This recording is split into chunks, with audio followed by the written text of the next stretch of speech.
দোকানদার আমাকে চকলেট দাও, আমায় অনেক চকলেট খেতে মন চাইছে, দাও না দোকানদার। তোমার যদি কোনো কিছু খেতে মন চায় তাহলে এই গাছের নিচে এসে 1 2 3 টিম টিম টিম বলে ডাকবা, আমি হাজির হয়ে যাব।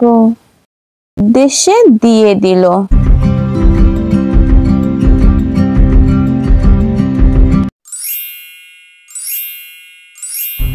চাঁদপুর গ্রামের দরিদ্র শ্রমিক সুজন মিয়া, বাড়িতে স্ত্রী আর এক কন্যা সন্তান নিয়েই তার সংসার।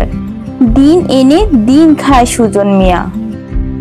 বাড়ি বলতে মোড়লের দেওয়া জমির উপরে একটা খড়ের ঘর, সেখানেই বাস করে স্ত্রী ও সন্তান নিয়ে সুজন মিয়া। একদিন দুপুরবেলা কাজ শেষে বাড়ি ফিরে সুজন মিয়া।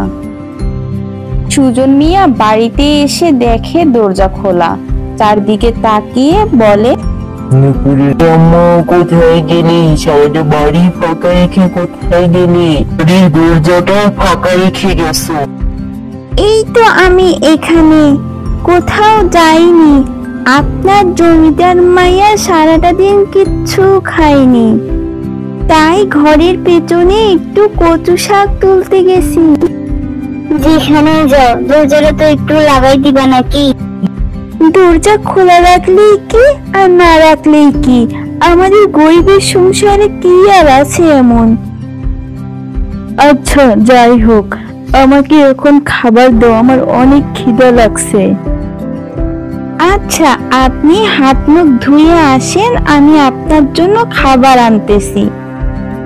এই বলে সুজন মিয়ার বউ পান্তা ভাত ও আলুর ভর্তা নিয়ে সুজন মিয়ার কাছে আসলো এবং আস্তে আস্তে বলল, আপনার জমিদার মাইয়া পান্তা ভাতের কথা শুনে চলে গেছে, একটা ভাতের দানাও মুখে নেয়নি। নুপুর ছোট মেয়ে, রোজ রোজ পান্তা ভাত খেতে কার বা ভালো লাগে? আমি এত বড় মানুষ, তাই খাইতে পারি না। আমাদের অভাবের সংসার, এভাবেই তো খাইতে হবে তাই না?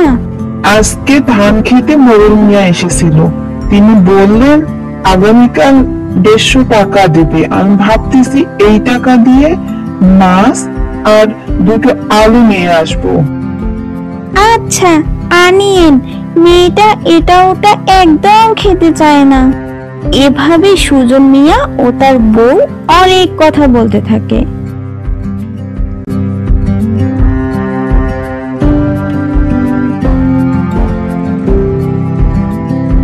এই চকলেট বিস্কুট নাড়ুমুড়ি, এই চকলেট বিস্কুট নাড়ুমুড়ি কে নেবেন আসেন, চকলেট বিস্কুট নাড়ুমুড়ি। এই চকলেট বিস্কুট নাড়ুমুড়ি কে নেবেন আসেন, চকলেট বিস্কুট নাড়ুমুড়ি। এই দোকানদার দোকানদার দাঁড়াও দাঁড়াও, দোকানদার আমাকে চকলেট দাও, আমায় অনেক চকলেট খেতে মন চাইছে, দাও না দোকানদার। দেখি তোমার কাছে কয় টাকা আছে, টাকা দাও, আমি তোমাকে চকলেট দিচ্ছি। আমার কাছে তো কোনো টাকা নেই দোকানদার। তুমি বাড়ি যাও, বাড়ি গিয়ে তোমার বাবা মায়ের কাছ থেকে টাকা আনো, তারপর আমি তোমাকে চকলেট দেব। ঠিক আছে দোকানদার, আমি যাব আর টাকা নিয়ে আসব, আপনি চলে যাইয়েন না। ঠিক আছে, আমি এখানে অপেক্ষা করব, তুমি তাড়াতাড়ি আইসো। নূপুর সেখান থেকে চলে যায় এবং পিছন ফিরে বলে, দোকানদার আপনি থাকিয়েন, আমি যাব আর আসব। তারপর নূপুর বাড়িতে চলে যায়। নূপুর বাড়িতে গিয়ে মা মা বলে ডাকতে থাকে। নূপুরের বাবা ও মা পেছন ফিরে নূপুরের দিকে তাকিয়ে থাকে। কি রে নূপুরে, এভাবে মা মা বলে ডাকতেছিস কেন? কি বলবি, এখানে এসে তো বলা যায় নাকি? দূর থেকে মা মা বলে ডাকতেছিস। রাস্তার ধারে এক দোকানদার দাঁড়িয়ে আছে, আমি চকলেট নেব, আমাকে টাকা দাও, আমি চকলেট খাবো। টাকা কি গাছে ধরে? তুই চাইলি আর তোকে গাছ থেকে পাড়িয়ে দেব। ঘরে তো পান্তা ভাত আছে, কে খাবে? আমি অত কিছু বুঝি না। তুমি আমাকে টাকা দিবা না দিবা না? আমাকে টাকা দিতে হবে, আমি চকলেট খাবো। আচ্ছা মা, আমি তোমাকে বাজার থেকে চকলেট এনে দেব। এখন তো হাতে একদম টাকা নাই। শোনো মা, আমার বায়না করি না। টাকা দিবা? টাকা দাও বলতাছি, না হলে আমি এই যে বাড়ি থেকে চলে গেলাম।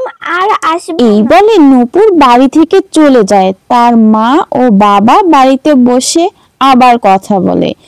বলে মেয়েটা অনেক জেদি হয়েছে, সব সময় এটা ওটা বায়না করতেই থাকে। চিন্তা করো না, ও ঠিকই বাড়িতে ফিরে আসবে। তারপর নূপুর কান্না করতে করতে একটা গাছের কাছে চলে আসে। নূপুর গাছের নিচে বসে তার সাথে ঘটে যাওয়া ঘটনা মনে করতে থাকে এবং কান্না করতে করতে অনেক ক্লান্ত হয়ে যায়। কান্না করতে থাকে। কান্না করতে করতে নূপুর হঠাৎ ঘুমিয়ে যায়।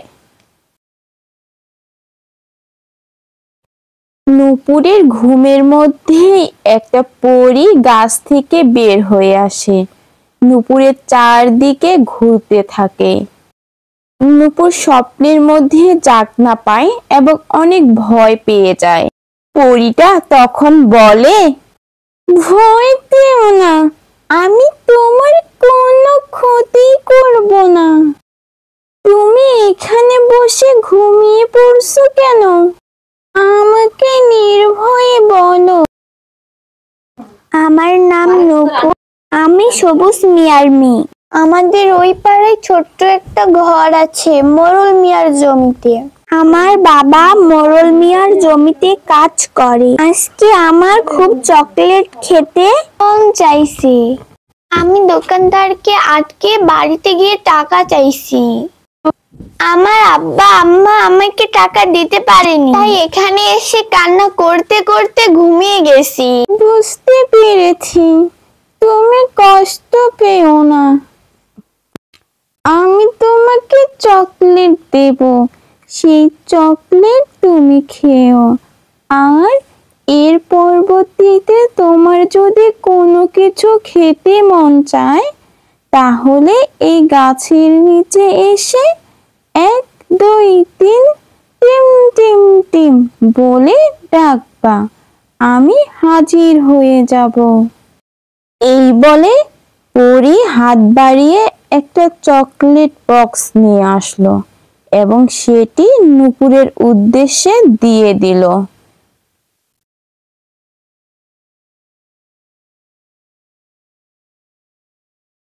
আমি এখন যাই, তুমি থাকো, আমাকে ডেকো যে কোনো সময়।